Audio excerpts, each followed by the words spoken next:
ای په نبیانو کې اعلی او معتبر مدني زړګی مې تا پسې مولوي صاحب السلام علیکم. زه شفا محمد پیغام درته پرېږدم.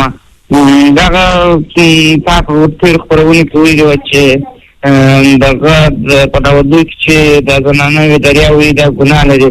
د تعلیم اسلام مولوي صاحب وایي چې دا ژغژغۍ کې خبره ده، دا ژغژغۍ چې نه لري بیا ګناه نه لري. په دې هکله چې خبره کې جای به خوشحاله شو. السلام علیکم. ګلونو نادي دود شپ سړی زموږ د کلي جانان مدني غرمونه د همزار مازدیګري زموږ د کلي جانان مدني. نه پوهېږم چې غږونه ستاسو مطلب څه شی دی او تعلیم الاسلام د راډیو مولوي صاحب هم داسې نه ویلي، تاسو به پوه شوي نه یاستئ.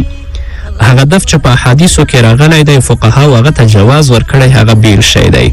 نن ورځ چې کومه دایره په ودونو کې وهل کیږي او کومه بدلې یاګانې او غزلې چې ښځې وایي او کوم لباس چې د دوی په تن دی په دوی باندې د الله لعنت دی. ښه په دې باندې پوه شئ په کومه طریقه چې دوی ناستې دي، کوم لباس او کومه غزلې چې دوی وایي دا حرام دی حرام دی حرام دی، د الله لعنت دی په دوی باندې. تاسو ټول علماو نه پوښتنه وکړئ چې هغه جواز په کوم صورت کې دی او په کومه طریقې باندې دی.